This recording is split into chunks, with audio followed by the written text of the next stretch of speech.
So when it comes to home inspections, we know that home inspections are important. But here's a couple of things for you to consider.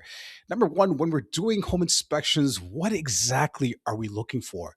Number two, when you do those said home inspections, what kind of person should you pair up with? What kind of professional should you work with? And number three, are home inspections absolutely necessary, even if you're buying, for example, a brand new property?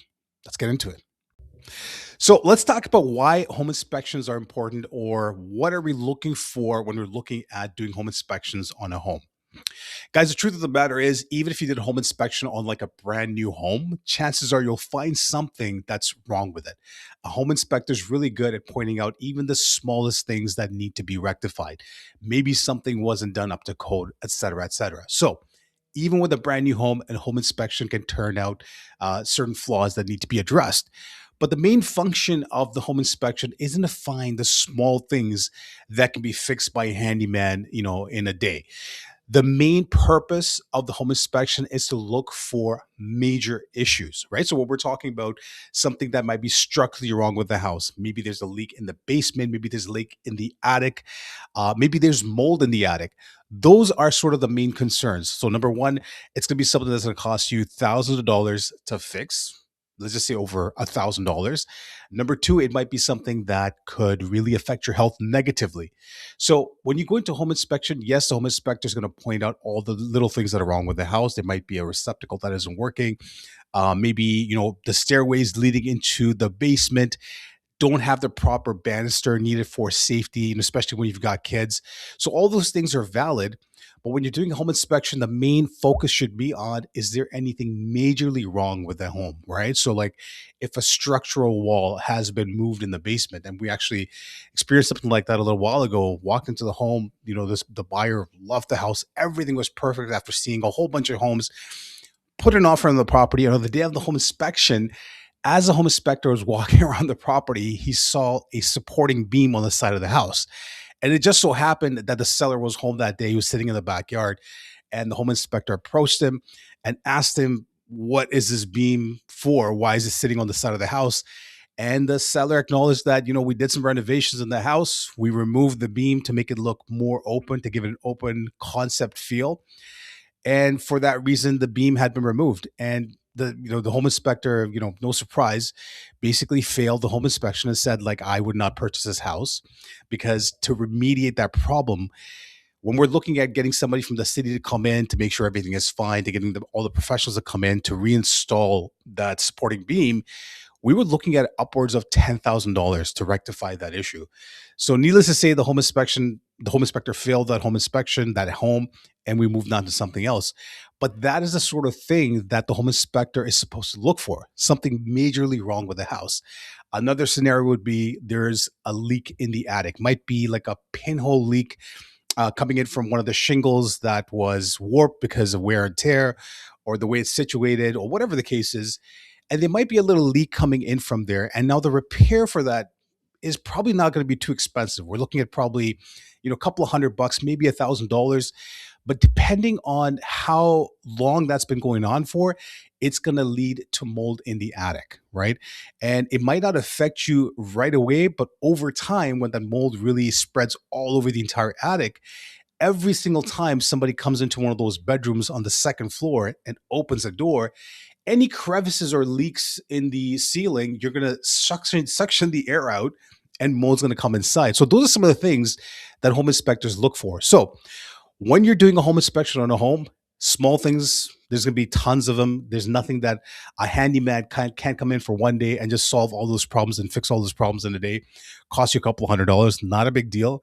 The main thing you're looking for is major issues. Anything related to structural integrity, anything related to moisture in the home, anything related to something that's going to cause you either lots of money to fix, or be a hazard to your health and to the people who live in the home.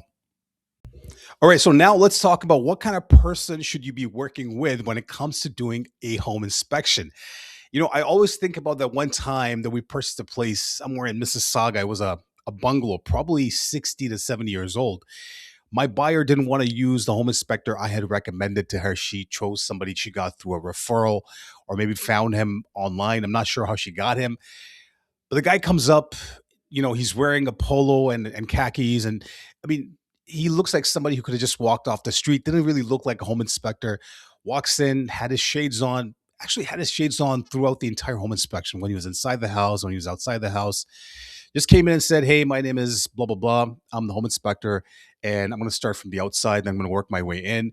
Didn't really take too long. I mean, he was drinking some weird purple drink. He might have been hungover. I'm not even sure. But he took about an hour, did all his checks or whatever, came back. He was burping the whole time. It was inside the house. I'm not sure what was going on with that. Came back, and then he took out this like carbon copy home sheet sort of pamphlet, and he started with his pen signing off on all the things that he thought were good, that need to be addressed, that needed attention, et cetera, et cetera. And at the end of it, he basically took the carbon copy, tore like his pieces and the client's copies and handed it over to her and said, "Yeah, it kind of looks good to me. Not a big deal, blah, blah, blah."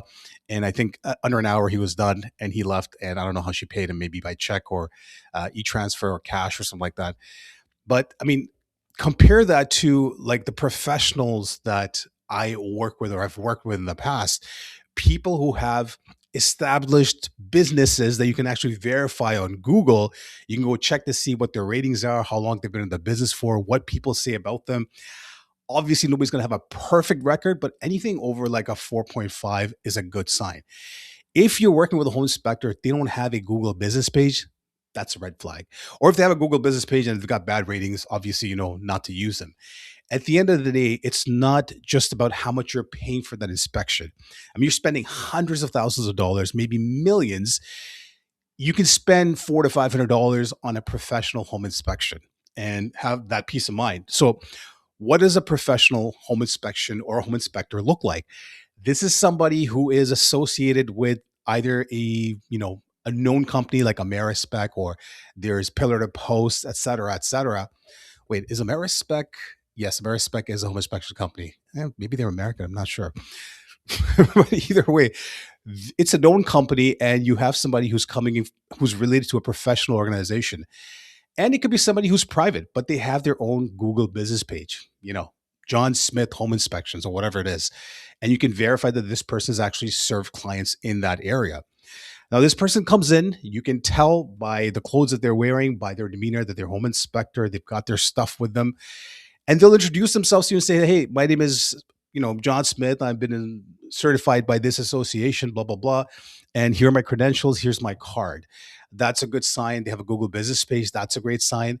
They come in, they talk to you about all of the things they're going to do step by step, and they'll give you a good estimation of time. And I think any home inspection that I've been to hasn't been less than 2 hours. Doesn't matter how small or big the house is. Hour and a half to 2 hours is like a minimum, because they go through everything with a fine tooth comb just to make sure they don't miss anything. Now, this person is going to come, they're going to walk you through after they're done the home inspections, point out all of the troubling spots, anything that's of concern to them, major, minor, and then ask you if you have any questions. Explain to you what all this is. And a good home inspector will tell you at the end of the home inspection, "Look, there's a few problems in this place, but this is nothing out of the ordinary based on the location, the age of the homes, et cetera, et cetera. So nothing out of the ordinary. It's good. You need to repair a few things, but this is a pretty good house. Yes, there's like a leak in the bathroom or whatever it is. It can be rectified, a couple $100, not a big deal. And I would give this house a passing grade." And then on top of everything, once they've pointed out all the things that are wrong with the house, they're going to sit there with the potential buyer and they'll tell them, "If you end up purchasing this house, here's what you're going to have to do for maintenance. Here's what you'll have to do for winterizing the house, et cetera, et cetera." Just kind of walk through them, walk through the house with them, point out all of like the areas of concern and attention. At the end of everything, they're going to send them a PDF with pictures, with everything very professionally done, and say, "Look, if you ever have a question about anything in this report, even if it's like 2 years down the road after ownership, give me a call and I'll help you the best that I can." That is a good home inspector. So remember, when you're looking at teaming up with a home inspector, hiring somebody to do an inspection on the home that you're thinking about purchasing, get somebody professional, because they are absolutely worth the money. And last but not least, should you get a home inspection done on every single property, whether it's a brand new home or a small condo? So, interesting note on the condo. Yes, you should get a home inspection done on any home. Even if it's a brand new home, the home inspector will find something that needs to be addressed, and you're fine because you're covered by Terry on warranty. They'll fix it if there's an issue. But even if you're looking at a smaller condo, if you're looking at something that's 15 years old or older, 110% get a home inspection done, because you might be wondering, you're like, if I go into a small 500 square foot condo, I can look under the sink in the kitchen and the bathroom. If there's no leaks, what do I have to worry about? The condo maintenance fee and the management will take care of the doors, the windows, etc. I don't know. I have to worry about the structure, blah blah blah.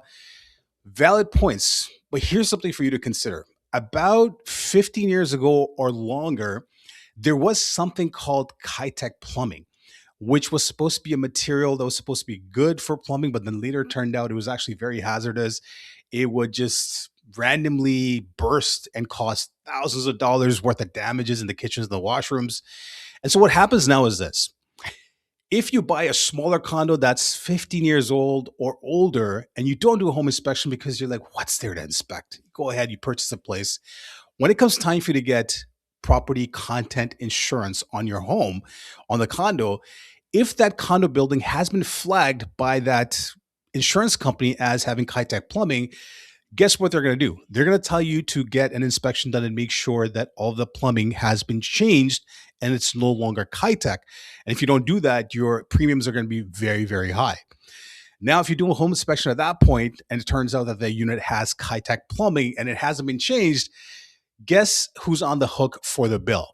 And you're looking at probably, even for a smaller condo, at least $5,000 to replace that Kitech plumbing with up to date, more safe plumbing.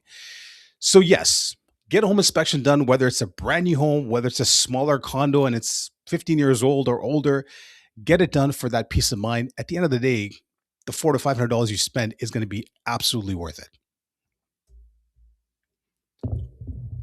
All right, my friends. So that's pretty much what home inspections are all about. We've talked about, what the importance of home inspections, or like really rather what you should be looking for when doing home inspections, what kind of person you should partner up with, and when you should do home inspections. So if you're somebody who has been through this process before, or is kind of looking at purchasing a place and doing the home inspections, is what I've talked about kind of makes sense? Is it what is this is something that was kind of in line with what you've expected, or is it different? I would love to know what your thoughts are on this. Leave it in the comment section below and follow along for more real estate related content. Take care.